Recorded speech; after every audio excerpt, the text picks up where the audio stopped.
Hello students. आज का dictation 80 words पर मिनट की स्पीड से बोला जाएगा। डिक्टेशन की पीडीएफ के लिए डिस्क्रिप्शन में दिए हुए टेलीग्राम चैनल को ज्वाइन करें। डिक्टेशन शुरू होगा 5 सेकंड बाद।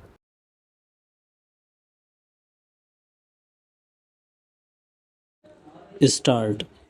यह न्यायालय प्रसामान्यतः परिपाटी के तौर पर उच्च न्यायालय द्वारा अभिलिखित दोष मुक्ति के आदेश में प्राइवेट परिवादी की प्रार्थना पर हस्तक्षेप करने से विरत रहता है, किंतु मामले की परिस्थितियां ऐसी हैं कि हमारे पास उसमें हस्तक्षेप करने के सिवाय कोई अन्य अनुकल्प नहीं है।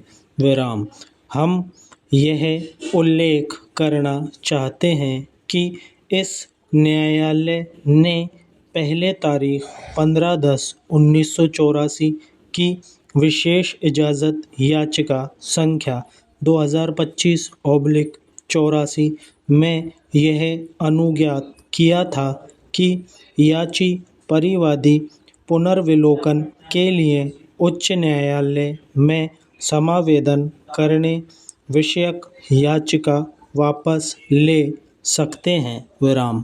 तथ्य ये हैं कि प्रत्यार्थियों ने अपर सेशन न्यायाधीश प्रथम न्यायालय द्वारा तारीख 19 मार्च 1984 के अपने निर्णय और दंडादेश द्वारा भारतीय दंड संहिता की धारा 149 के साथ पठित धारा 148 और धारा 302 के अधीन की गई अपनी दोषसिद्धि और दंडादेश से व्यथित होकर कलकत्ता उच्च न्यायालय में अपील फाइल की। विराम।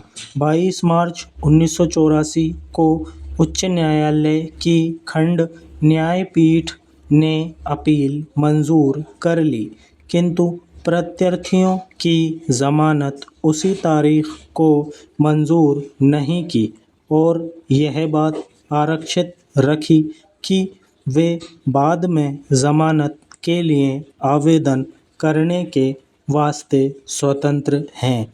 विराम। उसने यह निर्देश दिया कि सेशन न्यायालय से अभिलेख मंगवाए जाएं। विराम। उसके पश्चात एक पखवाड़े के भीतर अर्थात 12 अप्रैल 1984 को प्रत्यार्थियों द्वारा प्रस्तुत जमानत के लिए आवेदन विचारार्थ पेश किया गया। विराम। उस दिन अपील सुनवाई के लिए सूचीबद्ध नहीं की गई। विराम। अपर सेशन न्यायाधीश के न्यायालय से मंगवाए गए अभिलेख प्राप्त नहीं हुए और जमानत की सूचनाएं जारी नहीं की गईं। विराम।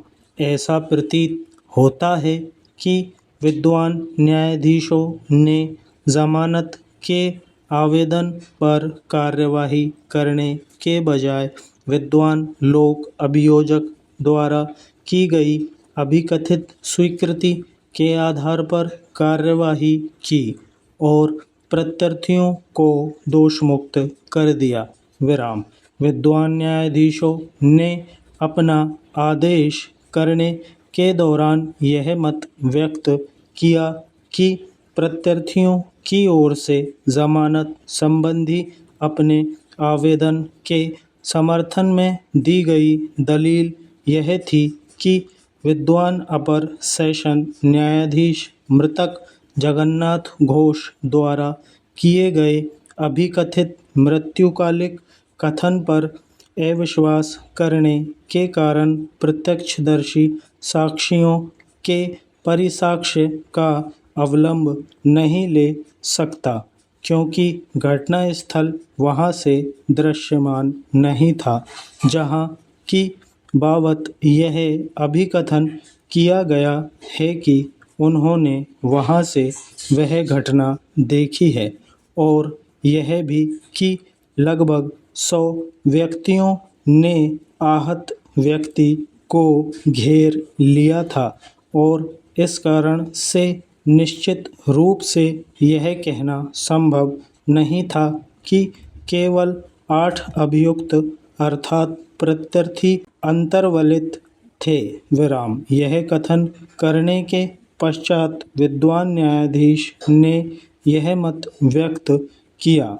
विराम।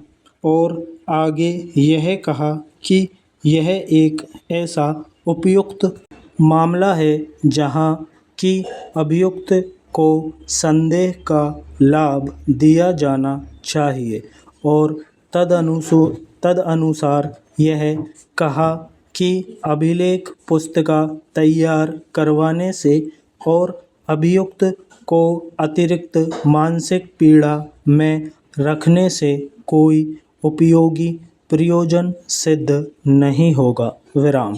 इस दृष्टि से विद्वान न्यायाधीशों ने अपील मंजूर कर ली।